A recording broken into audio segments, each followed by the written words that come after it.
Jurisprudencia 119-2023. Registro Digital 202-7615. Primera Sala. Publicada el 17 de noviembre de 2023.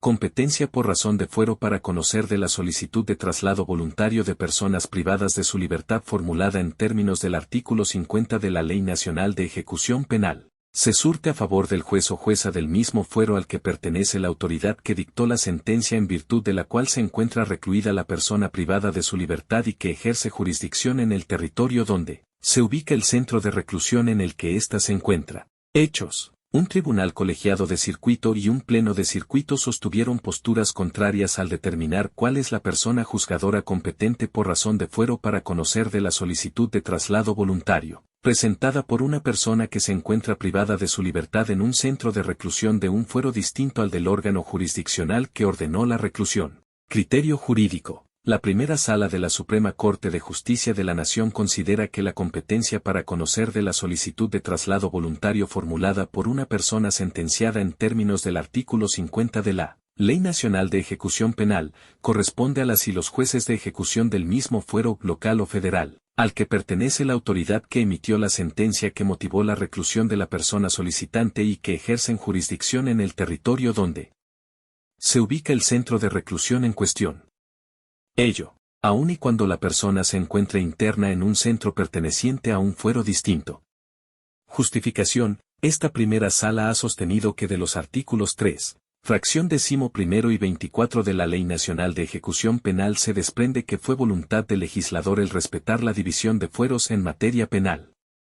Por lo que, por regla general, debe ser un juez o jueza de ejecución del mismo fuero local o federal al que pertenece el órgano que dictó la sentencia que motivó la reclusión, quien debe pronunciarse sobre el procedimiento de ejecución de la pena, ello, aun y cuando la persona se encuentre recluida en un centro de reinserción perteneciente a un fuero distinto.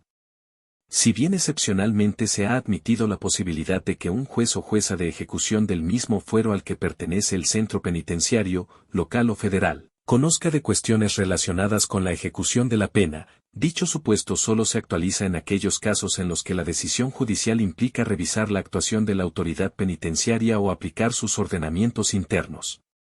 Esto, a fin de garantizar un principio de unidad normativa. En el caso específico de las solicitudes de traslado voluntario presentadas en términos del artículo 50 de la Ley Nacional de Ejecución Penal, no se actualiza ninguno de los supuestos de excepción, toda vez que la decisión sobre la procedencia de la petición únicamente implica determinar si se cumplen los requisitos previstos en la Constitución General y la Ley Nacional de Ejecución Penal, esto es, que no se trate de delincuencia organizada o de personas internas que requieran medidas especiales de seguridad, las cuales se encuentran reguladas en el artículo 37 de la Ley Nacional de Ejecución Penal.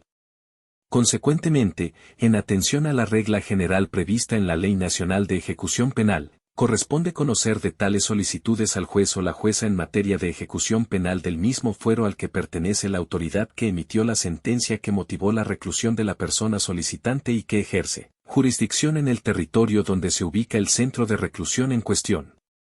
Ello, aun y cuando la persona se encuentre interna en un centro perteneciente a un fuero distinto. De esta manera, se favorece el acceso a una justicia pronta y expedita, así como el principio de concentración, pues, conforme a lo resuelto por esta primera sala en la contradicción de tesis 64-2021, es a dicha autoridad judicial a quien, por regla general, corresponde resolver sobre las peticiones relacionadas con el cumplimiento de las penas.